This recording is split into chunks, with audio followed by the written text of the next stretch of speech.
Nombre, chapitre 24. Balaam vit que l'Éternel trouvait bon de bénir Israël, et il n'alla point comme les autres fois, à la rencontre des enchantements. Mais il tourna son visage du côté du désert. Balaam leva les yeux, et vit Israël camper selon ses tribus. Alors l'Esprit de Dieu fut sur lui. Balaam prononça son oracle, et dit, « Parole de Balaam, fils de Béor, parole de l'homme qui a l'œil ouvert, parole de celui qui entend les paroles de Dieu, de celui qui voit la vision du Tout-Puissant, de celui qui se prosterne et dont les yeux s'ouvrent. Quelles sont belles tes tentes, ô Jacob, tes demeures, ô Israël.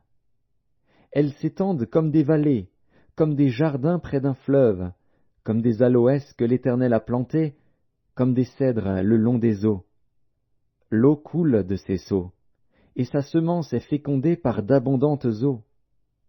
Son roi s'élève au-dessus d'Agag, et son royaume devient puissant. Dieu l'a fait sortir d'Égypte. Il est pour lui comme la vigueur du buffle. Il dévore les nations qui s'élèvent contre lui, il brise leurs os et les abat de ses flèches. Il ploie les genoux, il se couche comme un lion, comme une lionne. Qui le fera lever? Béni soit quiconque te bénira, et maudit soit quiconque te maudira. La colère de Balak s'enflamma contre Balaam.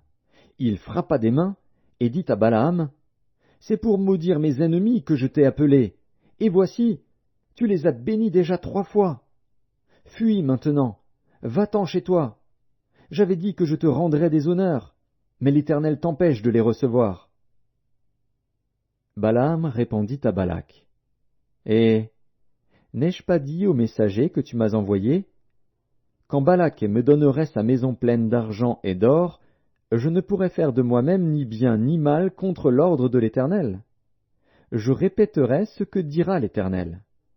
Et maintenant voici, je m'en vais vers mon peuple. Viens, je t'annoncerai ce que ce peuple fera à ton peuple dans la suite des temps. » Balaam prononça son oracle et dit, « Parole de Balaam, fils de Béor, parole de l'homme qui a l'œil ouvert, parole de celui qui entend les paroles de Dieu, de celui qui connaît les desseins du Très-Haut, de celui qui voit la vision du Tout-Puissant, de celui qui se prosterne et dont les yeux s'ouvrent. Je le vois, mais non maintenant. Je le contemple, mais non de près.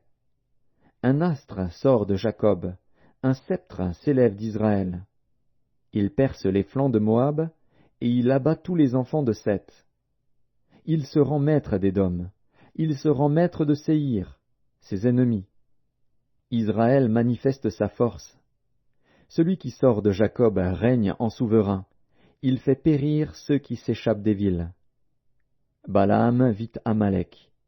Il prononça son oracle, et dit, « Amalek est la première des nations, mais un jour il sera détruit. » Balaam vit les Kéniens. Il prononça son oracle, et dit, « Ta demeure est solide, et ton nid posé sur le roc. Mais le Kénien sera chassé, quand l'Assyrien t'emmènera captif. » Balaam prononça son oracle, et dit, « Hélas, qui vivra après que Dieu l'aura établi? Mais des navires viendront de Kittim, ils humilieront l'Assyrien, ils humilieront l'Hébreu, et lui aussi sera détruit. » Balaam se leva, partit, et retourna chez lui. Balak s'en alla aussi de son côté.